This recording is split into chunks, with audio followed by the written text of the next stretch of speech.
الرحيم رب اشرح لي صدري ويسر لي أمري واحلل عقدة من لساني يفقهوا قولي أحمدك اللهم يا مجيب كل سائل والصلاة والسلام على من هو أفضل الوسائل وعلى آله وأصحابه ذوي الفضائل أما بعد فأعوذ بالله من الشيطان الرجيم بسم الله الرحمن الرحيم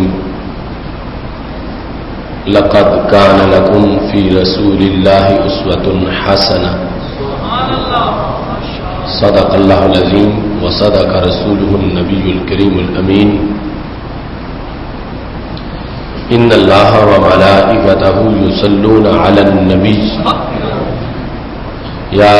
أيها الذين آمنوا صلوا عليه وسلموا تسليما الصلاة والسلام عليك يا سيدي يا رسول الله وعلى آلك وأصحابك يا حبيب الله مولاي صل وسلم دائما أبدا على حبيبك خير الخلق كلهم منزه عن شريك في محاسنه فجوهر الحسن فيه غير منقسم محمد تاج رسل الله قاطبة محمد صادق الأقوال والكلم محمد ذكره روح لأنفسنا محمد شكره فرض على الأمم ربي صل وسلم دائما أبدا على حبيبك خير الخلق كلهم اللہ تبارک و تعالی جل جلالہ وعم نوالہ وتم برہانہ وعظم شانہ وجل ذکرہ وعز اسمہ کی حمد و ثنا اور حضور سرور کائنات مفخر موجودات زینت بزم کائنات دستگیر جہاں غم گسار زمان سید سروراں حامی بے قسم قائد المرسلین خاتم النبیین احمد مجتبی جناب محمد مصطفیٰ صلی اللہ علیہ وآلہ وصحابہ وبارک وسلم کے دربار گوہر بار میں ہدیہ درود و سلام عرض کرنے کے بعد نہایت ہی معزز و محتشم سامعین حضرات، رب ذوالجلال کے فضل اور توفیق سے سید عالم نور مجسم شفیع معظم صلی اللہ علیہ وآلہ وصحبہ وبارک وسلم کہ اسوہ حسنہ کی روشنی آج بھی ہمارے پاس موجود ہے، جس کے ذریعے سے ہم اپنے ماحول سے ہر آلودگی کو، ہر کجی کو، ہر بدی کو دور کر سکتے ہیں اور امت مسلمہ میں وی آئی پی کلچر کے نام پر جو خرافات آ چکی ہیں، نام نہاد روشن خیالی کے دھوئیں سے جو فضائیں آلودہ ہو چکی ہیں، ان سب کا مقابلہ سید عالم نور مجسم شفیع معظم صلی اللہ علیہ وسلم کے طریقے اور آپ کی دی ہوئی شریعت سے ہی کیا جا سکتا ہے۔ قرآن مجید برہان رشید میں رب ذوالجلال نے یہ ارشاد فرمایا ہے لقد کان لکم فی رسول اللہ اسوۃ حسنہ، تمہارے لیے رسول اللہ صلی اللہ علیہ وسلم کی زندگی میں، حیات طیبہ میں، آپ کے سیرت و کردار میں بہترین نمونہ موجود ہے۔ لمن کان یرجو اللہ والیوم الآخر، کس کے لیے یہ نمونہ ہے؟ جو اللہ سے ملاقات کی امید رکھتا ہے اور آخرت کے دن پر یقین رکھتا ہے، وذکر اللہ کثیرا، اور رب ذوالجلال کا بہت زیادہ ذکر کرنے والا ہے۔ خالق کائنات جل جلالہ کو یہ ازل سے پتا تھا کہ انسانیت کی رہنمائی کا آخری پیغام قرآن مجید برہان رشید کی شکل میں لوگوں کو دیا جائے گا، اور اسے ازل سے پتا تھا کہ انسانیت کی رہنمائی کا سلسلہ، انسانیت کی رہنمائی کے لیے نبوت کا جو سلسلہ شروع ہوگا، اس کا اختتام سید المرسلین حضرت محمد مصطفیٰ صلی اللہ علیہ وسلم کی ذات گرامی پر کر دیا جائے گا۔ اس بنیاد پر وحی کے بند ہو جانے کے بعد اللہ کی رضا کے کاموں کو دوام بخشنے کے لیے جس شخصیت کے کردار کو قیامت تک کے اندھیروں کو مٹانے کے لیے اللہ نے چنا، وہ کردار اور وہ سیرت سید المرسلین حضرت محمد مصطفیٰ صلی اللہ علیہ وسلم کی ہے کہ جماعت صحابہ آپ کی سیرت کو سامنے رکھ کر اپنے اطوار اور کردار کو تعمیر کرے گی، اور ان کے کردار کو دیکھ کر تابعین اپنے کردار کو تعبیر کریں گے۔ رب ذوالجلال کو یہ پتا تھا کہ اگرچہ وحی کا دروازہ بند ہو چکا ہوگا، لیکن آخری دین سید عالم نور مجسم شفیع معظم صلی اللہ علیہ وسلم کی جامع شخصیت کے فیض کی وجہ سے جو سینوں سے سینوں کی طرف منتقل ہوتا چلا جائے گا، اور جو نسل در نسل زندہ کردار کی شکل میں صدیوں کی تاریخ میں آگے پہنچتا چلا جائے گا، وہ کردار ہمیشہ کے لیے سوسائٹی کے اندر رب ذوالجلال کی رضا کے اصولوں کو روشن کرتا رہے گا۔ اس بنیاد پر سید عالم نور مجسم شفیع معظم صلی اللہ علیہ وسلم کا اسوہ حسنہ، اس کا اتنا جاندار کردار ہے کہ آج کے ماحول تک اس اسوہ حسنہ کے زندہ اثرات ہم سب کو نظر آتے ہیں، اور اس اسوہ حسنہ کا فیض آج تک کی نسلوں کے اندر موجود ہے۔ اگرچہ 15ویں صدی والوں کی ملاقات رسول اللہ صلی اللہ علیہ وسلم سے نہیں ہوئی، نہ سرکار کو دیکھ کر زندگی کے اطوار ان لوگوں نے سمجھے، اور نہ ہی نبی اکرم صلی اللہ علیہ وسلم کے پاس بیٹھ کر رموز دین کو ان لوگوں نے حاصل کیا، مگر یہ رسول اللہ صلی اللہ علیہ وسلم کے اسوہ حسنہ کی اٹریکشن ہے عشق اور شوق کے ساتھ انہیں نسلیں قبول کرتی رہیں، جس کے نتیجہ میں آج بھی معاشرے کے اندر رسول اللہ صلی اللہ علیہ وسلم کا اسوہ حسنہ ایک زندہ حقیقت کی شکل میں موجود ہے۔ اس سے یہ سمجھنا کوئی بعید نہیں ہے کہ ختم نبوت کا فیض نبی اکرم صلی اللہ علیہ وسلم کے اسوہ حسنہ کی شکل میں جو بدستور آگے پہنچا ہے، قیامت تک کے لیے اس فیض کو مزید عام کرنے کے لیے ہم سب پہ لازم ہے ہم اسوہ حسنہ کو مزید سمجھیں، اس کے مبلغ بنیں اور عملاً اس کے مطابق زندگی بسر کریں، تب کہ ہم خاموش ہوں پھر بھی ہمارا طریقہ تبلیغ کر رہا ہو کہ نبی آخر الزمان صلی اللہ علیہ وسلم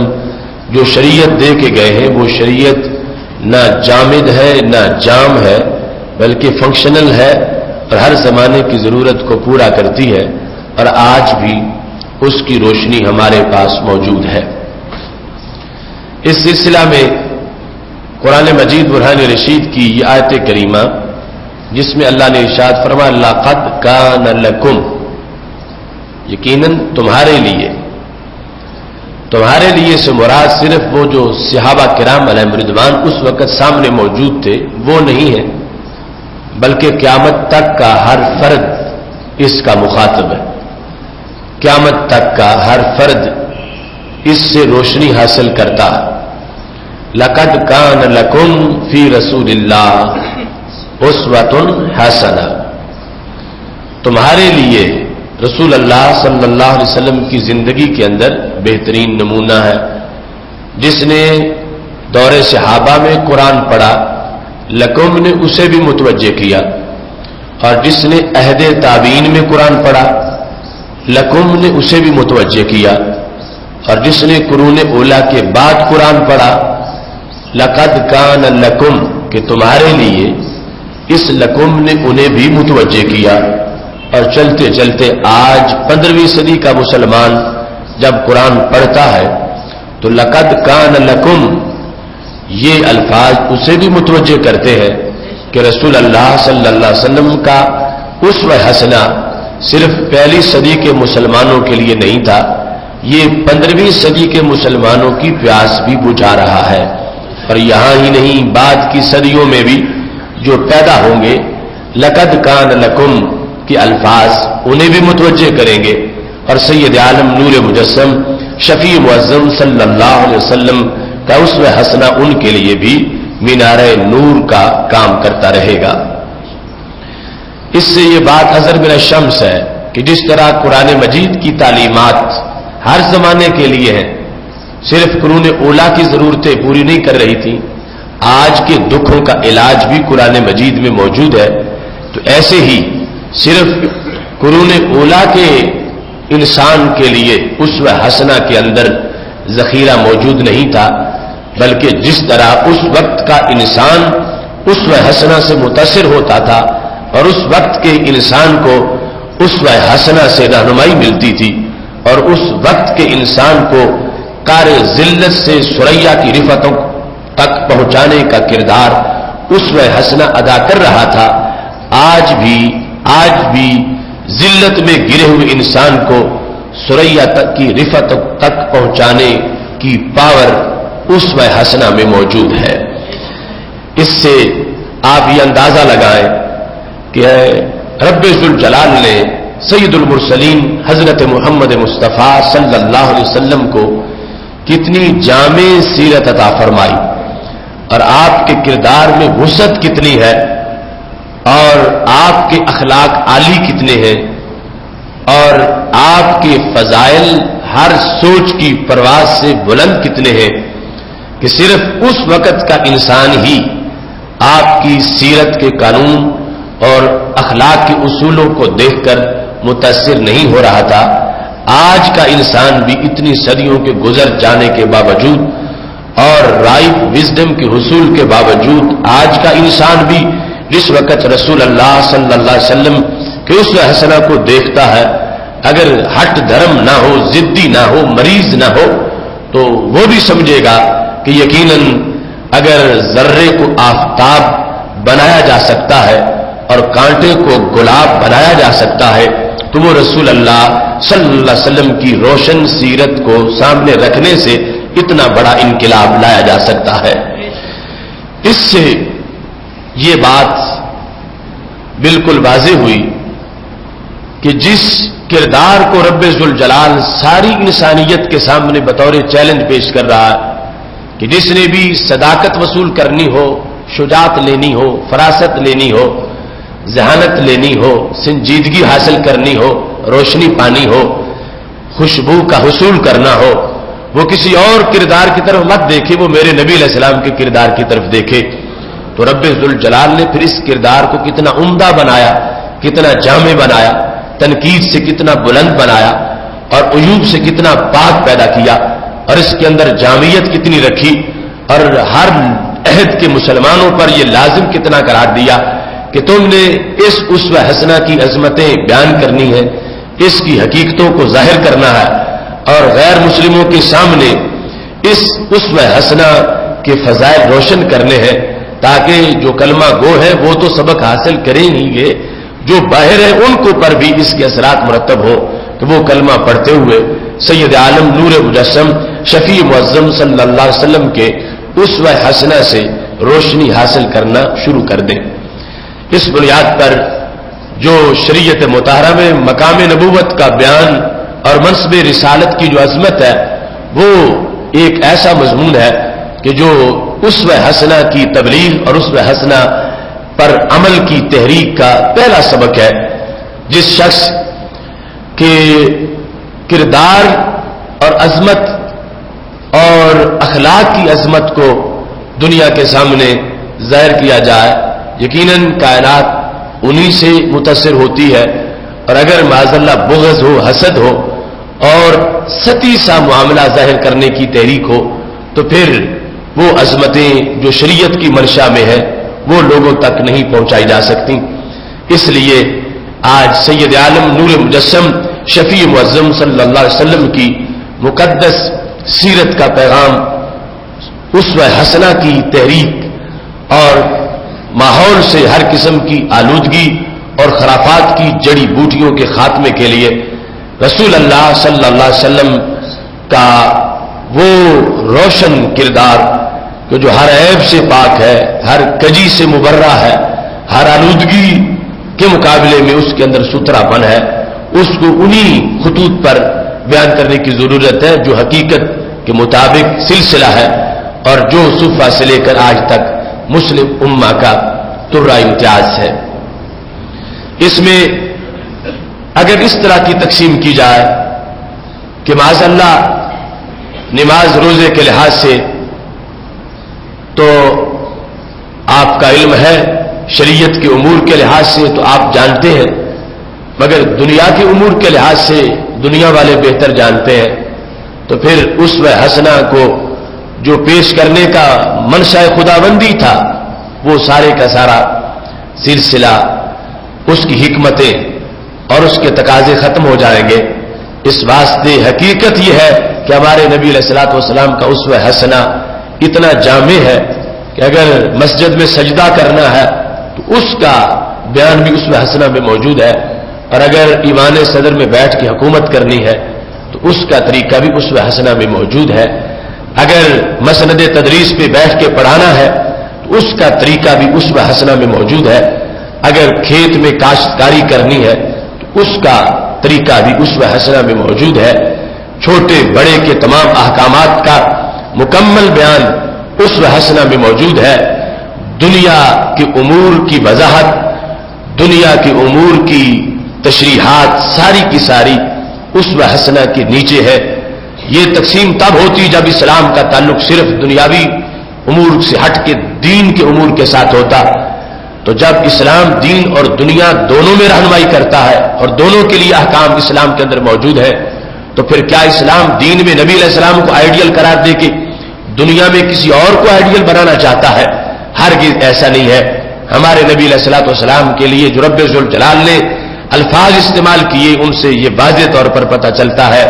لقد کان لکم فی رسول اللہ اسوۃ حسنہ، اگر تم نے عبادت کرنی ہے مسجد میں تو اس کے لیے بھی انہی کا طریقہ تمہارے لیے بہترین طریقہ ہے جو باعث نجات ہے. اگر دنیاوی امور کا اہتمام کرنا ہے، سیاست مدنیہ ہے، تدبیر امور ہے، تدبیر منزل ہے، لوگوں کے دکھ سکھ میں شریک ہونا ہے اور معاشرے کو امن و آشتی کا گہوارہ بنانا ہے اور ظلم و ستم کی جڑیں کاٹنی ہے اور کائنات میں حکمرانی کرنی ہے، تو ہر لحاظ سے وہ سارے کا سارا سبق بھی سید عالم نور مجسم شفیع معظم صلی اللہ علیہ وسلم کے روشن طریقے میں موجود ہے. لکم میں خطاب ہے قیامت تک کی انسانیت کو. آگے لمن کان یرجو اللہ والیوم الآخر وذکر اللہ کثیرا، اس میں لکم کا بیان ہے. ہر انسان اس کے لیے سبق ہے اس میں. پھر بطور خاص کس کے لیے؟ فرمایا جو اسے دیکھ کے اثر قبول کرتا ہے. دعوت تو سب کو ہے مگر ذکر تعریف کے طور پر ان کا ہوگا جو حق کو قبول کرتے ہیں. جس طرح کہ قرآن مجید کو کہا گیا ھدی للناس، یہ ہدایت ہے سارے انسانوں کے لیے، لیکن جہاں تعریف کی گئی وہاں کہا گیا ھدی للمتقین، یہ ہدایت ہے پرہیزگاروں کے لیے کہ جنہوں نے اس ہدایت کو قبول کر لیا. تعریف کرتے وقت تذکرہ ان کا ہوگا. اس واسطے آخر میں رب ذوالجلال نے فرمایا لمن کان یرجو اللہ والیوم الآخر، جو بگھوڑا ہے سرکش ہے وہ اس اسوہ حسنہ پر عمل نہیں کرتا، اور جو آخرت کی فکر رکھتا ہے وہ اس پر عمل ضرور کرتا ہے. جو رب کا ذکر کرنے والا ہے، ذکر اللہ کثیرا، اللہ کا جو ذکر کرتا ہے، جو یاد الہی کرتا ہے، اس کے لیے در رسول کو چھوڑنا ممکن نہیں ہے. یاد رب کو کرتا ہے مگر دیکھ کے نبی علیہ السلام کو کرتا ہے. اسوہ ان کا ہے، طریقہ ان کا ہے، سامنے آئیڈیل یہ ہے اور ذکر اللہ کا کرتا ہے. تو یہاں پر یہ جو تقسیم تھی اس کو بھی چیلنج کر دیا گیا، ختم کر دیا گیا کہ یہ کوئی نہ کہے کہ یہ نبی کی پارٹی ہے اور فلاں اللہ کی پارٹی ہے. رب ذوالجلال نے فرمایا میرا ذکر کرتے ہی وہ ہے جو میرے نبی کے طریقے کو سامنے رکھتا ہے. تمہارے لیے رسول اللہ صلی اللہ علیہ وسلم کی زندگی میں بہترین نمونہ ہے. اب جس نے نمونے پہ چلنا ہے، جن کا نمونہ ان کی طرف توجہ تو کرنی ہے، ان کی طرف دھیان کرنا ہے، ان کی طرف سوچ کو لگانا ہے، انہیں یاد کرنا ہے، ان کا دل میں عشق رکھنا ہے. جن کا عشق نہ ہو ان کی طرح انسان اپنے آپ کو کرنے کو مجبور ہی نہیں کر سکتا. جن سے پیار ہوتا ہے تو پھر بندے کا دل کرتا ہے کہ جیسے وہ باتیں کرے میں بھی ویسے ہی کروں، جیسے وہ بیٹھے ایسے میں بھی بیٹھوں، جیسے ان کے کپڑے ایسے میرے بھی کپڑے ہو، جیسے ان کے بالوں کا انداز تھا ایسے میرا بھی ہو. تو پہلے عشق ان کا ہوگا، پھر ان کی ادا ہوگی اور پھر اللہ تک رسائی ہوگی. اس بنیاد پر اس اسوہ حسنہ کے پیغام میں بھی رب ذوالجلال نے واضح کر دیا کہ جو ڈائریکٹ مجھ تک آنے کا کام اور پیغام دیتا ہو وہ اسوہ حسنہ سے بے خبر ہے. جن کے نزدیک یہ ہو کہ ان کا خیال آ جائے نماز میں تو نماز ٹوٹ جائے گی، تو وہ پھر نماز اسوہ حسنہ کے مطابق پڑھ کیسے سکے گا؟ کیونکہ پہلے تو جن کا طریقہ ہے ان کا خیال آئے گا، ان کا تصور آئے گا. صرف تصور نہیں، ان سے پیار بھی ہوگا، ان سے عشق بھی ہوگا، اور پھر ان کے عشق سے ان کے طریقے پہ چلے گا تو آگے اللہ کی ذات تک پہنچے گا. تو رب ذوالجلال نے فرمایا لقد کان لکم فی رسول اللہ اسوۃ حسنہ لمن کان یرجو اللہ والیوم الآخر وذکر اللہ کثیرا. فرمایا جو میرے نبی علیہ الصلوۃ والسلام کے تصور اور یاد میں بیٹھ کر ان کے طریقے کو اپناتا ہے، یہ کون انسان ہے؟ فرمایا یہی تو فکر آخرت والا ہے، یہی اللہ والا ہے، یہی رب کا ذکر کرنے والا ہے. اس بنیاد پر یہ دوئی کی باتیں اسلام کے مزاج میں نہیں ہے. جو اسوہ حسنہ کا پیغام نبی اکرم نور مجسم شفیع معظم صلی اللہ علیہ وسلم کی سیرت کا پیغام ہے، رب ذوالجلال نے اس کا تذکرہ کرتے ہوئے بھی یہ واضح فرما دیا سیرت ان کی ہے، کردار ان کا ہے، طریقہ ان کا ہے. نتیجہ اس کا کیا ہوگا؟ نتیجہ یہ ہوگا کہ جو بندہ اس پر چلے گا وہ کیسا ہے؟ فکر آخرت بھی رکھنے والا ہے، رب ذوالجلال کا ذکر بھی کرنے والا ہے. اس میں فی رسول اللہ نبی اکرم صلی اللہ علیہ وسلم کا ذکر کرتے ہوئے صرف رسول اللہ کہہ دیا گیا، سرکار دو عالم صلی اللہ علیہ وسلم کا نام نہیں لیا گیا۔ سرکار دو عالم نور مجسم شفیع معظم صلی اللہ علیہ وسلم کے ان اوصاف میں سے جو آپ کے ساتھ خاص ہے ان کا بھی تذکرہ نہیں کیا گیا۔ مثلا یہ یوں کہا جاتا لقد کان لکم فی محمد، تو نام آ جاتا لقد کان لکم فی محمد اسوۃ حسنہ، ایسا بھی نہیں کہا گیا۔ اور یہ بھی نہیں کہا گیا لقد کان لکم فی خاتم النبیین اسوۃ حسنہ، جو سارے نبیوں کے خاتم ہے، وہ تو ایک ہی ذات ہے ہمارے نبی علیہ السلام کی۔ نام نہ ہوتا تو جو وصف خاص ہے وہ ذکر کر دیا جاتا، وہ بھی ذکر نہیں کیا گیا۔ نہ یہ کہا گیا حضرت محمد صلی اللہ علیہ وسلم کی زندگی میں تمہارے لیے بہترین نمونہ ہے، اور نہ یہ کہا گیا کہ خاتم النبیین صلی اللہ علیہ وسلم کی زندگی میں تمہارے لیے بہترین نمونہ ہے، اور نہ یہ کہا گیا کہ رحمت للعالمین صلی اللہ علیہ وسلم کی زندگی میں تمہارے لیے بہترین نمونہ ہے۔ آپ کے سوا کوئی رحمت للعالمین بھی نہیں، تو رحمت للعالمین سے بھی آپ کا ہی تذکرہ ہو جاتا۔ لیکن یہاں پر رب ذوالجلال نے کیا اسلوب استعمال کیا؟ آپ محمد صلی اللہ علیہ وسلم بھی ہے، آپ خاتم النبیین بھی ہیں، آپ رحمت للعالمین بھی ہیں صلی اللہ علیہ وسلم، مگر رب ذوالجلال نے کیا فرمایا؟ لقد کان لکم فی رسول اللہ اسوۃ حسنہ۔ اگرچہ جتنے رسول ہیں سب اللہ کے ہی رسول ہیں، سب پر رسول اللہ کا لفظ بولا جا سکتا ہے، اور سب کو رسول اللہ کہا جاتا ہے، سب کو نبی اللہ کہا جاتا ہے، مگر خالق کائنات جل جلالہ نے خطاب کر کے قیامت تک کی انسانیت کو آگے ذکر لفظ رسول سے کر کے میرے نبی علیہ السلام کا رب ذوالجلال نے واضح کر دیا ہے، قیامت تک کے انسانوں جب رسول اللہ کہا جائے، اگرچہ رب کے اور بھی سینکڑوں رسول ہیں، ہزاروں نبی ہیں، مگر تمہاری سوچ سیدھی یہ لفظ سنتے مدینہ شریف پہنچ جانی چاہیے۔ لفظ رسول تمہارے ذہنوں میں اتنا پکا ہونا چاہیے کہ رسول اللہ کا لفظ سنتے ہی تمہیں فوراً یاد اپنے محبوب کی آنی چاہیے۔ لفظ رسول صلی اللہ علیہ وسلم کے ذکر سے جیسے نام لے کسی کا تو فوراً ان کا خیال آتا ہے، کسی کا لقب خاص ذکر کرے تو فوراً ان کا خیال آتا ہے، اور تمہارے نزدیک شان رسالت ان کے لحاظ سے اتنی واضح ہونی چاہیے کہ جس وقت بھی رسول اللہ کہا جائے، اگرچہ تم مانتے سارے رسولوں کو ہو، مگر تمہیں پتہ ہونا چاہیے کہ یہاں پر ہمیں حضرت موسیٰ علیہ السلام کی اقتداء کا حکم نہیں دیا جا رہا، یہاں پر ہمیں حضرت عیسیٰ علیہ السلام کی پیروی کا حکم نہیں دیا جا رہا، یہاں پر ہمیں حضرت نوح علیہ السلام کی پیروی کا حکم نہیں دیا جا رہا، یہاں پر ہمیں حضرت ابراہیم علیہ السلام کے نقش قدم پر چلنے کا حکم نہیں دیا جا رہا۔ وہ سارے محترم ہیں، لیکن یہاں پر جو ہمیں حکم دیا جا رہا ہے تو وہ آمنہ کے لال حضرت محمد مصطفیٰ صلی اللہ علیہ وسلم کی پیروی کا حکم دیا جا رہا ہے، تاکہ دنیا قیامت تک یہ سمجھے کہ ہم نے سب تک پہنچنا ہے تو ان کے ذریعے سے پہنچنا ہے۔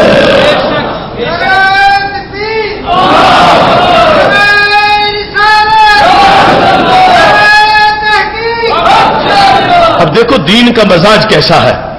ابھی یہ نعرہ رسالت لگا تو آپ نے کہا یا رسول اللہ صلی اللہ علیہ وسلم، تو لوگ کہتے ہیں اللہ کے تو سینکڑوں رسول ہیں، تم کن کو پکار رہے ہو؟ تم رسول اللہ کہہ کے کن کا ذکر کر رہے ہو؟ رب کو تو سینکڑوں رسول ہیں، تو تم محمد الرسول اللہ کہو تاکہ پتہ چل جائے کہ کس رسول کی بات ہو رہی ہے۔ تو میں کہتا ہوں آیت پڑھو، قرآن کا تو مزاج ہی یہ ہے۔ اب لقد کان لکم فی رسول اللہ میں یہ نہیں ہے فی محمد الرسول اللہ، صرف ہے فی رسول اللہ، مگر کوئی ایک بھی ایسا نہیں کہ جس سے یہ سن کے شک گزرتا ہو کہ پتہ نہیں بات کس کی ہو رہی ہے۔ سب کو پتہ ہے بات ہمارے محبوب کی ہو رہی ہے۔ مزاج ہی قرآن و سنت کا یہ ہے کہ لفظ رسول سنتے ہی ہماری سوچ مدینہ شریف جائے گی، لفظ رسول سنتے ہی۔ اب جب قرآن اترا تو اس وقت سے اب تو صدیاں گزر گئی ہے، قرآن اترا جب ابھی چند سال ہوئے میرے نبی علیہ السلام کو اعلان نبوت کیے ہوئے، اس وقت کے لوگوں کو بھی یہ یقین ہے کہ اگرچہ پہلے لفظ محمد نہیں آ رہا، مگر لقد کان لکم فی رسول اللہ سے مراد نہ حضرت آدم علیہ السلام ہے نہ حضرت عیسیٰ علیہ السلام ہے، نہ ان کے درمیان کا کوئی نبی مراد ہے تو ہمارے نبی علیہ السلام حضرت محمد مصطفیٰ صلی اللہ علیہ وسلم مراد ہے. اس بنیاد پر آج کی اس طرح کی جو بد مزہ گفتگو ہے اور جو پھیکا انداز ہے اس کی شریعت میں کوئی اجازت نہیں ہے. جس وقت دل ستھرا ہو، دل صاف ہو، رستے خود بخود معین ہو جاتے ہیں کہ جو شخص رسول اللہ صلی اللہ علیہ وسلم کہہ رہا ہے، بول رہا ہے، یقیناً یہ اور کسی سے بات نہیں کر رہا، یہ اپنے نبی علیہ السلام سے باتیں کرتا جا رہا ہے. اب دیکھتے ہیں، آپ ایک جگہ لوگ بیٹھے ہو، ایک شخص اس کا بیٹا آ کر اسے کہے میرے ابا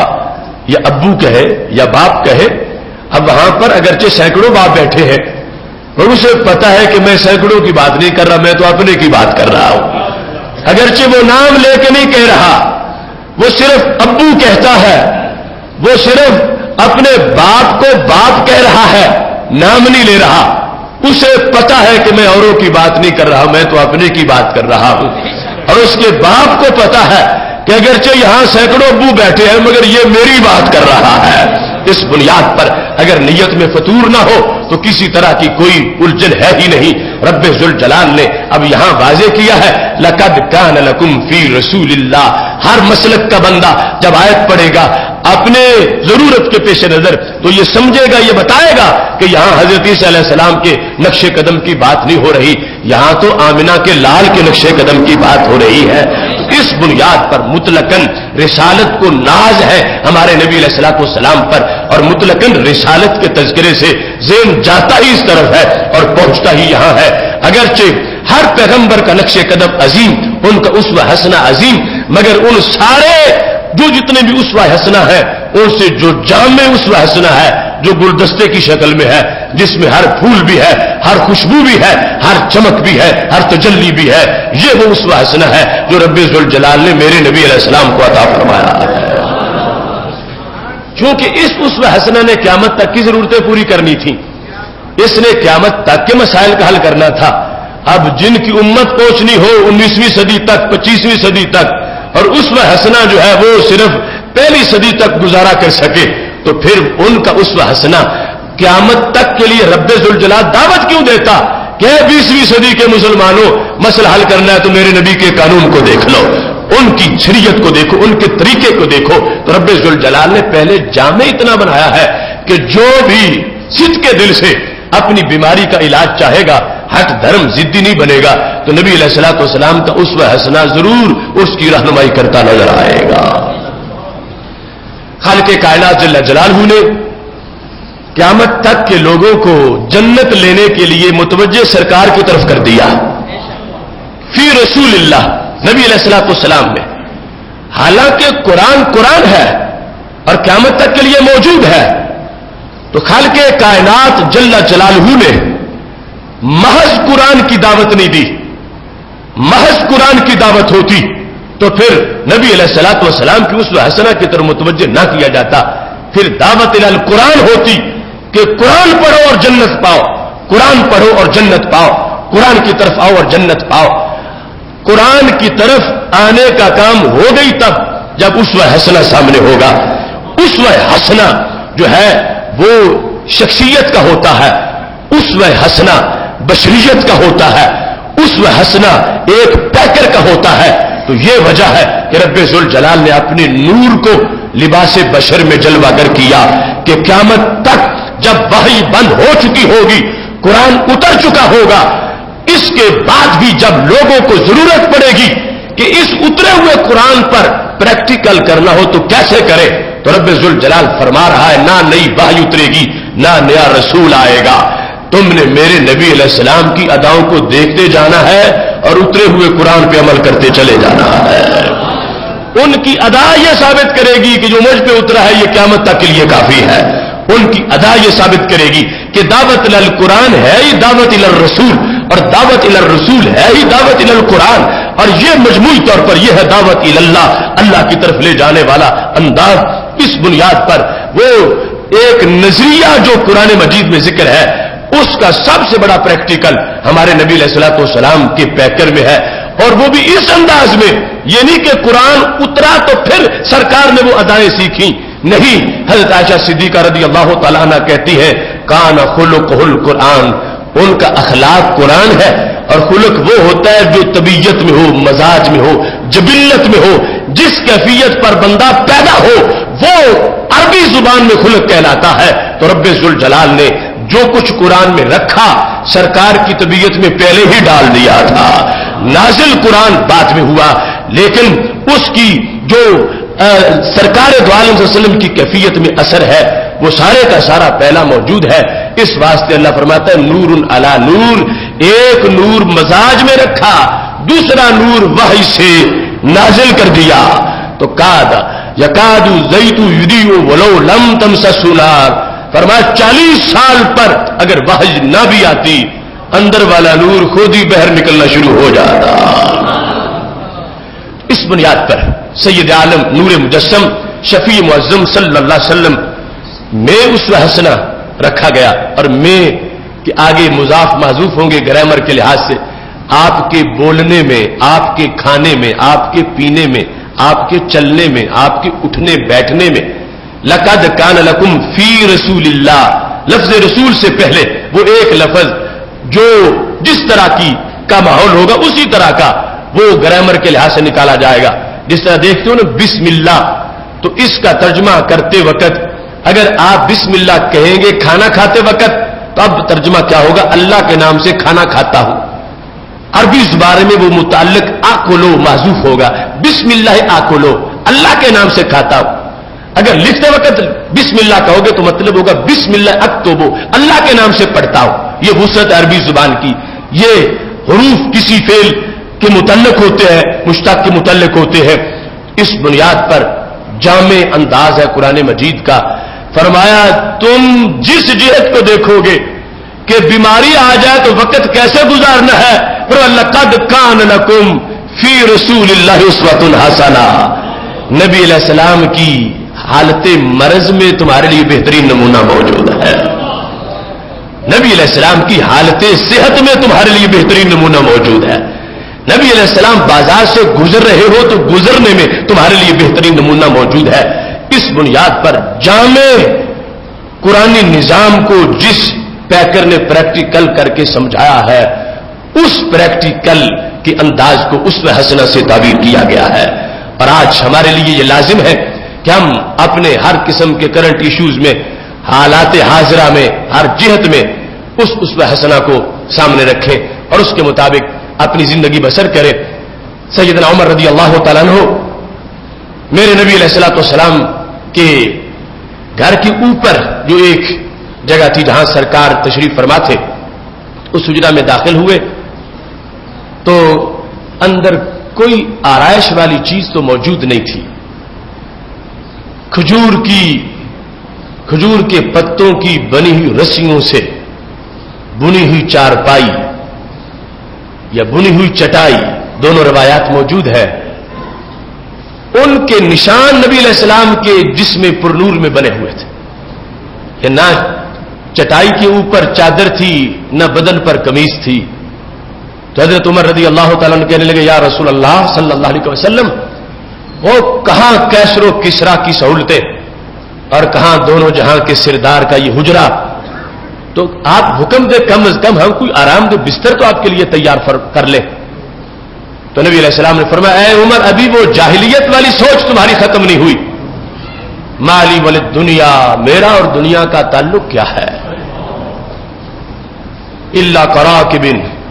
میرا اور دنیا کا تعلق تو ایسے ہی ہے جیسے کوئی سوار گزر رہا ہو, دوپہر کا وقت ہو, دھوپ ہو تو درخت کے نیچے بیٹھ جائے. اب اس کا درخت سے کوئی پیار نہیں ہوگا, اس کا تو تعلق منزل سے ہے. وہ درخت کے ساتھ دل لگا کے نہیں بیٹھے گا, اس نے تو نکلنا ہے اور منزل کی طرف جانا ہے. اس واسطے میرا اور دنیا کا عارضی سا تعلق ہے. میں کیا بندوبست کروں اپنے لیے, اور کیا اپنے کمرے کے اندر میں تکیے صوفے رکھوں, اور کیا میں اپنے لیے مخمل اور ریشم کے بستروں کا اہتمام کروں. فرمایا وہ دنیا والے ہیں, ان کے لیے سب کچھ دنیا میں ہی ہے جو کچھ ہے. رب ذوالجلال نے ہمارے لیے آخرت کا بندوبست کیا ہوا ہے. تو یہ سید عالم نور مجسم شفیع معظم صلی اللہ علیہ وسلم کا وہ انداز, وہ دربار شاہی کہ کیسر و کسرا جن کی غلامی میں آ جائیں، جن کے سامنے گھٹنے ٹیک دے، وہ دربار شہنشاہ عالم کا کہ دنیا کے بڑے بڑے سرور شہنشاہ جن کا کلمہ پڑھنے میں فخر محسوس کرے، ان کی اپنی اس دربار شاہی کی جو حیثیت ہے، جو کاشانہ نبوت ہے، اس کے اندر سید عالم نور مجسم شفیع معظم صلی اللہ علیہ وسلم نے جو انداز رکھا ہے، اس انداز کے پیش نظر آج کے وی آئی پی کلچر کے خاتمے کی بات کی جا سکتی ہے۔ سید عالم نور مجسم شفیع معظم صلی اللہ علیہ وسلم کے پاس مال غنیمت آیا۔ حضرت سیدنا علی رضی اللہ تعالیٰ عنہ نے کہا، اے فاطمہ زہرا رضی اللہ تعالیٰ عنہ کے تمہارے ابا جی کے پاس بہت سی لونڈیاں آ گئی ہیں، تو تم جاؤ، تم بھی سوال کرو، کوئی خادمہ تمہیں دے دے۔ تمہارا یہ ہر وقت کام کاج اتنا زیادہ ہے، چونکہ دوسری مقام پر حدیث شریف میں موجود ہے کہ نشان پڑ چکے تھے ہاتھوں پہ چکی چلانے کے، اور نشان پڑ چکے تھے بدن پہ مشکیزیں اٹھانے کے، تو وہ کائنات کے سردار کی شہزادی سیدہ فاطمہ زہرا رضی اللہ تعالی عنہا جب نبی علیہ الصلوۃ والسلام کے پاس گئی اور سوال کیا، تو میرے محبوب علیہ السلام نے فرمایا، اے فاطمہ، میں تجھے اس سے اچھا تحفہ دیتا ہوں، کیا کرو گی تم خادمہ کو؟ اپنا کام تم خود کرو، تم جب سونے لگو تو سبحان اللہ پڑھو، الحمدللہ پڑھو، اللہ اکبر پڑھو۔ وہ تسبیح فاطمہ کا درس دیا، وہ ان کو واپس کر دیا۔ آج کس کی بیٹی کی شان حضرت فاطمہ رضی اللہ تعالی عنہا کے مقابلے میں لائی جا سکتی ہے؟ اور کس کے مٹھی میں وہ خزانے ہیں جو خزانے میرے نبی علیہ السلام کی مٹھی میں تھے؟ اس کے باوجود یہ سمجھا، اگر آج اپنی بیٹی کو تو میں چاہوں تو میں جنتی محل دے سکتا ہوں، میں ان کے لیے سارے اہتمام کر سکتا ہوں، مگر قیامت تک کی امت کی بیٹیوں کو خیال آئے گا، وہ ان کے لیے اہتمام پھر کون کرے گا؟ ان کے لیے پھر کس طرح کے پروٹوکول ہوں گے؟ ان کے لیے کس انداز کے پھر اہتمام ہوں گے؟ اس واسطے فرما، میری بیٹی تو میری بیٹی ہے اور مجھے بڑی عزیز ہے، اور میرا اسوہ حسنہ تمہارے لیے سامنے ہے۔ سرکار دو عالم نور مجسم شفیع معظم صلی اللہ علیہ وسلم کے پاس آ کر جبریل امین نے کہا تھا کہ رب سلام بھی دے رہا ہے، اور رب یہ کہہ رہا ہے کہ محبوب اگر تم چاہو تو میں احد پہاڑ سونے کا نہ بنا دوں، کہ ایسا سونا کہ جو موبائل سروس پہ ہو، تم جدھر جاؤ یہ بھی ساتھ چلتا جائے، تمہیں یہ بھی تکلف نہ کرنا پڑے کہ واپس آؤں مدینہ شریف اور سونا کاٹ کے کسی کو دوں، جہاں تمہارا ڈیرا ہو وہاں احد کا بھی بسیرا ہو، احد ساتھ ساتھ چلے۔ محبوب اگر چاہو تو سارا سونے کا بنا دوں۔ تو میرے نبی علیہ السلام نے کہا، میرے اللہ مجھے اس سونے کی ضرورت نہیں، میں ایک دن بھوکا رہوں گا، ایک دن کھانا کھا لوں گا، میں اس انداز میں زندگی بسر کروں گا۔ اس کی جو دوسری حکمتیں تھیں وہ تو اپنی جگہ رہ گئی، مگر قیامت تک کے ناداروں کے ساتھ جو ہمدردی کر دی میرے نبی علیہ السلام نے فرمایا، جن کے پاس قیامت کو کچھ نہیں ہوگا، قیامت تک کے لیے جو نادار لوگ ہیں انہیں یہ تو سہارا ملے گا۔ اگر ہم بھوکے ہیں تو ہمارے نبی علیہ السلام نے بھی پیٹ پہ پتھر باندھ کے خندق کھودی تھی، تو ہم بھوکے ہیں تو کوئی بات نہیں، یہ بھوک تو ہمارے نبی علیہ السلام نے بھی کاٹی ہے۔ سرکار چاہتے بہت سونے کا ہوتا، مگر فرمایا پھر میری امت کے گھر سونے کے نہیں ہوں گے تو ان کے دلوں میں خیال آئے گا، ان کے دلوں میں تڑپ ہوگی۔ تو سید عالم نور مجسم شفیع معظم صلی اللہ علیہ وسلم نے اپنے اسوہ حسنہ سے، اپنی زندگی سے اور زندگی کے شب و روز سے اس انداز میں آگے پیغام پہنچایا کہ آج بھی اگر ان امور کی طرف ایک انسان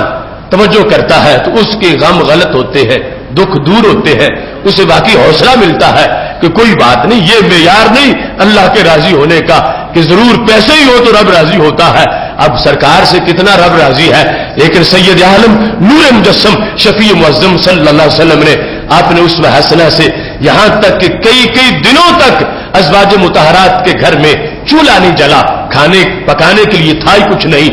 پانی تھا یا کھجور، اس پہ گزارا ہوتا رہا۔ سید عالم نور مجسم شفیع معظم صلی اللہ علیہ وسلم نے یہ پیغام دیا تاکہ مواسات ہو، ہمدردی ہو، اور اس طرح امت جب گزارا کر رہی ہو ان کے لیے حوصلہ ہو کہ کوئی بات نہیں ہے، ہمارے لیے ہمارے نبی علیہ السلام کی زندگی میں بہترین نمونہ موجود ہے۔ محتشم صاحب حضرات، بخاری شریف میں حجۃ الوداع کے موقع کا ایک اہم واقعہ موجود ہے. جس وقت رسول اللہ صلی اللہ علیہ وسلم کعبۃ اللہ کے پاس زمزم کا پانی پینے کے لیے آگے بڑھے تو زمزم کا کنٹرول حضرت عباس رضی اللہ تعالیٰ عنہ کے پاس تھا. کیونکہ پہلے حضرت عبد المطلب رضی اللہ تعالیٰ عنہ کے پاس تھا، تو حضرت عبد المطلب کے بعد یہ وزارت حضرت عباس رضی اللہ تعالیٰ عنہ کے پاس تھی جاہلیت میں بھی. اور جب انہوں نے کلمہ پڑھا تو پھر بھی یہ بدستور انہی کے پاس شعبہ رکھا گیا. اب فتح مکہ کا موقع ہے، حجۃ الوداع کے موقع پر جب نبی علیہ الصلوۃ والسلام فاستسقا، آپ نے پانی مانگا، تو حضرت عباس رضی اللہ تعالیٰ عنہ زمزم کے کنویں کے پاس کھڑے تھے. چچا ہے نبی علیہ السلام کے اور سرکار کی امتی بھی ہے. تو جب نبی علیہ الصلوۃ والسلام نے پانی کا تقاضا کیا تو حضرت عباس رضی اللہ تعالیٰ عنہ نے چاہا کہ میں ذرا خصوصی انداز میں VIP طریقے سے سروس کروں، اپنی خدمت پیش کروں. تو کہا یا فضل فذهب الى امک، جاؤ اپنی امی کے پاس. فضل حضرت عباس کے بیٹے، ان کے پاس جاؤ. ائتی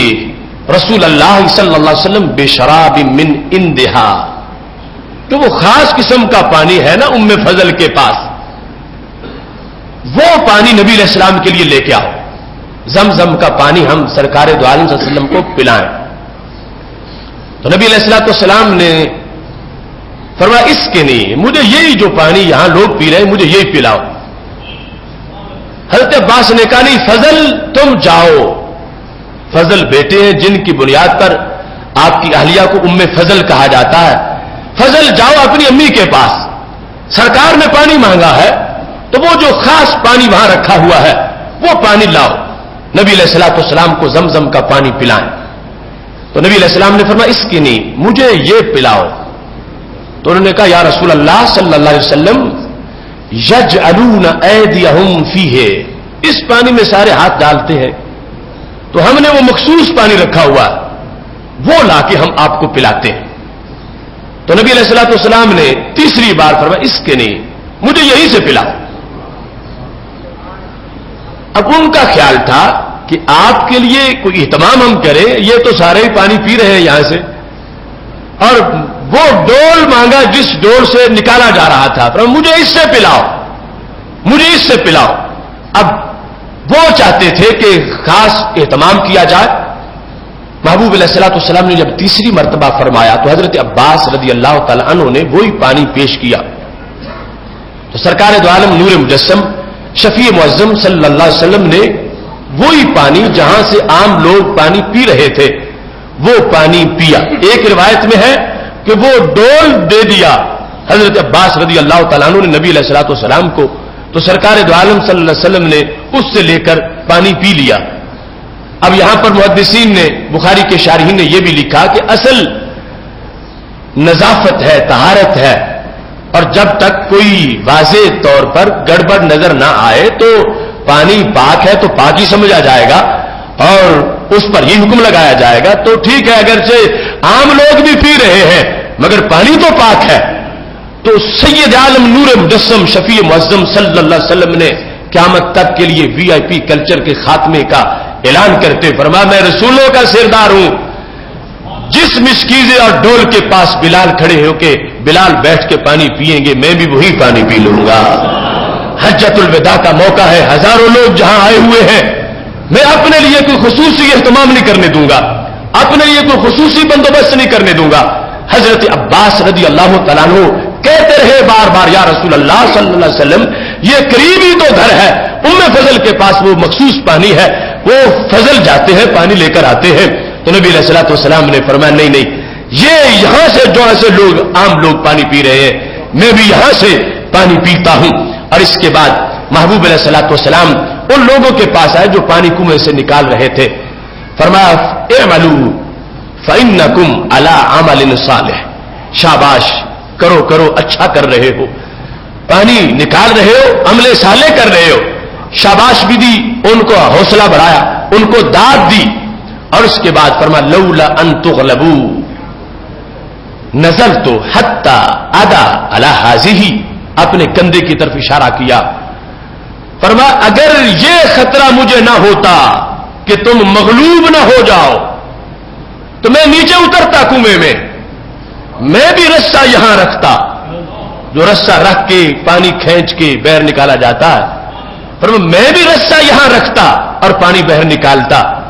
مگر میں کیوں نہیں اتر رہا کہ اگر میں نے رسہ رکھا تو ہر ایک تڑپ ہوگی کہ وہ میری اقتدا کرے، پھر تمہیں کوئی ڈیوٹی نہیں کرنے دے گا، پھر تم مغلوب ہو گئے، لوگ غالب آ جائیں گے، پھر ڈیوٹی والوں کو ڈیوٹی کوئی نہیں کرنے دے گا، پھر یہاں رش ہو جائے گا. یہ سرکار کو پتا ہے کہ میری اداؤں پہ امت چلتی کیسے ہے. میرا رسہ رکھنے کی دیر ہوگی تو ہر کندھا رسے کے لیے تیار ہو جائے گا، تو ہزاروں لوگوں کے لیے پھر ایک رسہ پورا کیسے آئے، اور پھر یہاں سب کنٹرول کیسے ہو سکے، اور پھر کس طرح یہاں پر تم اپنا نظم و نسق چلا سکو. لولا ان تغلبوا، اگر تمہارے مغلوب ہو جانے کا مجھے خطرہ نہ ہوتا کہ تم مغلوب ہو جاؤ گے تو میں ضرور تمہاری حوصلہ افزائی کے لیے میں بھی پانی کھینچ کے نکالتا باہر، اور میں بھی بتاتا لوگوں کو اس جہت میں بھی جو تعلیم ہے وہ تمہارے سامنے رکھتا. مگر مجھے یہ خطرہ ہے کہ جب میں رکھوں گا تو ہر کندھا ہی تیار ہو جائے گا، وہ عمل کیے بغیر نہیں جائیں گے، وہ سارے تیار ہو جائیں گے، تو پھر پانی پینا جو ایک علیحدہ معاملہ ہے اس سے بڑھ کے نکالنے کا معاملہ بن جائے گا. اس واسطے میں رسہ نہیں رکھ رہا. لیکن تم یہ سمجھو کہ مجھے تمہارا عمل پسند کتنا آیا ہے، تم جو ڈیوٹی کر رہے ہو وہ ڈیوٹی کتنی اچھی ہے. تو سید عالم نور مجسم شفیع معظم صلی اللہ علیہ وسلم نے اس اپنی خواہش کا اظہار کر کے بھی یہ واضح کیا کہ میں سارے رسولوں کا سردار اور میں نبیوں کا امام اور میں سارے جہانوں کی رحمت اور میں ختم نبوت کے تاج والا. لیکن دل میرا بھی کرتا ہے کہ جہاں میری امت کے یہ کارکن اس کنویں سے پانی نکال رہے ہیں میں بھی ڈول نکالوں تاکہ پتہ چلے میری امت کو کہ مجھے کتنی ہمدردی ہے امت کے کارکنوں کے ساتھ اور امت کے مختلف امور چلانے والوں کے ساتھ. اور ساتھ پھر اس چیز کو بھی واضح کر دیا کہ ایسے معاملے پر پھر وہاں نظم و نسق کا بھی خیال رکھنا چاہیے، انتظامات کا بھی خیال رکھنا چاہیے. تو اس لحاظ سے بھی ہمارے نبی علیہ الصلوۃ والسلام نے بڑی شخصیات کے لیے جو حقیقت میں امت میں بڑی ہے، جو باعث رشک ہے، جو باعث تقدس ہے، جو باعث تبرک ہے، کہ وہ لوگوں کے اس پہلو کا بھی خیال رکھیں کہ کہیں ایسا نہ ہو کہ جس کی بنیاد پر اوروں کے لیے کوئی تکلیف کا باعث بن جائے اور اوروں کے لیے کوئی کسی لحاظ سے کوئی پرابلم بن جائے. تو پاک محبوب علیہ الصلوۃ والسلام نے یہ بھی واضح فرما دیا کہ میری امت میری دیوانی کتنی ہے کہ ان میں یہ جذبہ بڑا ہے کہ جیسے میں کروں گا ایسے وہ بھی کریں گے، اگرچہ میں بطور عادت کروں پھر بھی وہ ضرور کریں گے. ایک ہے بطور عبادت کرنا، ایک ہے بطور عادت کرنا. عادت بھی سرکار کی کتنی عظیم عادت ہے، اس میں بھی اسوہ ایک موجود ہے. اگر میں رسہ رکھتا جاؤں گا تو میری امت کے لیے تو میری زندگی میں بہترین نمونہ موجود ہے. وہ سارے تڑپیں گے کہ ہم بھی یہ کام کریں، لیکن انتظامی مسئلہ ہے، پھر تمہارے لیے یہاں پر کنٹرول کرنا مشکل ہو جائے گا. تو یہ کیسی روشن زندگی ہے کہ جہاں کھڑے ہو جائیں، دن ہو رات ہو، حضر ہو سفر ہو، حج ہو نماز ہو، جس جہت میں جہاں بھی کھڑے ہوتے ہیں وہاں ہی کائنات کے لیے سبق موجود ہے، وہاں ہی روشنی ہے. ہر منٹ میں، ہر سیکنڈ میں، اس سیکنڈ سے پہلے بھی سبق، اس سیکنڈ سے بعد بھی سبق. دنیا کائنات کے اندر کوئی انسان ایسا نہیں گزرا کہ جس کی ایک ایک ادا میں اتنی روشنی ہو جتنی روشنی رب نے ہمارے نبی علیہ السلام کی اداؤں میں عطا فرمائی ہے. دنیا میں کوئی انسان ایسا نہیں گزرا کہ جس کے اس حسنہ کو یوں محفوظ کیا گیا ہو جیسے ہمارے نبی علیہ السلام کے اس حسنہ کو محفوظ کیا گیا ہے. اور محفوظ صرف کتابوں میں نہیں کیا گیا، محفوظ عمل کی پاور سے کیا گیا ہے. اب کتنے لوگ تم میں سے ہیں کہ جنہوں نے کوئی کتاب سیرت کی نہیں پڑھی اور کوئی کتاب اس حسنہ کی نہیں پڑھی، مگر چہرے پہ داڑھی سجائی ہوئی ہے، سر پہ امامہ ہے، سچ بولتے ہیں، ادب و احترام کرتے ہیں، چھوٹوں کا خیال کرتے ہیں، بڑوں کا ادب کرتے ہیں. اگرچہ سیرت کی کتاب کوئی نہیں پڑھی مگر سینے میں یہ سب کچھ موجود ہے. تو پتہ چلا امت نے عمل کر کر کے نسلوں کو آباد کر دیا ہے. بعد والے پہلو کو دیکھتے ہیں، ان کی اداؤں سے ادائیں سیکھتے چلے جاتے ہیں. تو یہ ہے سید عالم نور مجسم شفیع معظم صلی اللہ علیہ وسلم کا وہ اسوہ حسنہ کہ جو ختم نبوت کی تعلیمات کو خود بخود اجاگر کرتا جا رہا ہے. وحی کا دروازہ بند ہو گیا، صدیوں پہلے بند ہو گیا. پہلے کبھی گزارا اتنی صدیاں وحی کے بغیر نہیں ہوا تھا جتنی صدیوں میں اس امت نے گزارا کر کے دکھا دیا ہے. وحی کا دروازہ بند ہے، نہ کھلے گا نہ وحی آئے گی. عیسیٰ علیہ السلام بھی جب آئیں گے بحیثیت ہمارے نبی علیہ السلام کے دین کے مبلغ بن کے آئیں گے. وحی کا دروازہ بند ہونے کے باوجود آج تک امت جو ہے وہ فنکشنل ہے اور امت کے اندر جو دین کی روح موجود ہے. یہ کردار ہے میرے نبی علیہ السلام کے اسوہ حسنہ کا کہ سرکار کے ساتھ عشق اتنا کیا ہے لوگوں نے، دیکھے بغیر عشق کیا ہے. صورت دیکھ کے جو کیا تھا جن لوگوں کا، ان کا تو انداز ہی بڑا ہے. آج بھی جو پیدا ہوتے ہیں دیکھے بغیر ہی پیار کرتے ہیں، سنت پہ عمل کرتے ہیں، سنت اپنانے کی دعوت دیتے ہیں، سنت کو خود اپناتے ہیں. تو یہ سید عالم نور مجسم شفیع معظم صلی اللہ علیہ وسلم کا وہ روشن اسوہ حسنہ ہے کہ جو ہر صدی میں امت کی ضرورتوں کو پورا کرتا نظر آ رہا ہے. محتشم صاحب حضرات،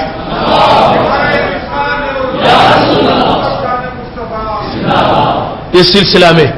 ہمیں بطور ایک ہدف کے اپنی عادات کا سروے کرنا چاہیے، اپنے گھروں کے حالات کا جائزہ لینا چاہیے، تلاشی لینی چاہیے. جو اوروں کی باتیں ہوں، خواہ وہ ہندو چھوڑ کے گئے ہو یا آج کے نامزد روشن خیال لانچ کر رہے ہو، ان سب باتوں کی جڑیں کاٹ کے ان جڑی بوٹیوں کی اپنے گھروں میں اطاعت رسول صلی اللہ علیہ وسلم کی پنیری کے مزید بیج کاشت کرنے چاہیے تاکہ ہر اگنے والا پھول نسل نو ینگ جنریشن ان کے اندر وہ چلتے پھرتے گلیوں میں مدینہ شریف کی بہاروں کی اذانیں دے رہے ہو. اور اس سے آج باطل پرستوں کو، مغرب کے ہرکاروں کو، یہود و حنود کے ایجنٹوں کو شکست دینے کی ضرورت ہے، جو سمجھتے ہیں کہ شاید اس دین کی مدت ایکسپائر ہو چکی ہے، صدیاں گزر گئی ہیں، اب ان کو کوئی نیا سبق پڑھایا جائے. ہم عملے سہلے سے سیرت پہ اسوہ حسنہ پہ عمل کر کے ان کو بتائیں ہمیں نیا سبق منظور ہی نہیں ہے، ہمیں وہی سبق کافی ہے جو نبی علیہ الصلوۃ والسلام نے دیا تھا. ہمیں کسی نئے سیرت کی ضرورت نہیں، ہمیں ماجون مدینہ کافی ہے. وہ مدینہ شریف میں جو روحوں کا علاج کر دیا گیا، اس شہر شفا کے علاوہ ہمیں اور کسی قسم کی کسی پڑیا کی کوئی ضرورت نہیں ہے. اس میں ہر دکھ کا علاج، ہر بیماری کا علاج اور ہر دن جو سورج طلوع ہوتا ہے اس دن کی ضرورتوں کا جو مداوا ہے اور سامان ہے وہ سارے کا سارا ہمارے نبی علیہ السلام کی اسوہ حسنہ میں موجود ہے. آج جن حالات میں ہم پس رہے ہیں معاذ اللہ، یہ سارا اسوہ حسنہ سے ہٹ جانے کا نتیجہ ہے کہ آج پاکستان میں جو عالم اسلام کے اندر ایک منفرد پہچان رکھتا ہے، جو بنا تھا تو کلمہ اسلام کی بیس پہ، گورے کالے رنگ کی وجہ سے نہیں، مشرقی مغربی جغرافیے کی وجہ سے نہیں، یہ صرف لا الہ الا اللہ محمد الرسول اللہ کی بیس پہ بنا. آج اس پاکستان کو جلانے، گرانے اور دبانے کی سازشیں ہو رہی ہیں، روزانہ فورسز پہ حملے ہو رہے ہیں، اور یہ سارا منصوبہ معاذ اللہ امریکہ اور اس کے حواریوں کا ہے. وہ پاکستان کو اپنے پنجوں میں مزید جکڑنا چاہتے ہیں. اس واسطے ہماری حکومت کو فیصلہ کن اقدام کرنا چاہیے. اگر کب تک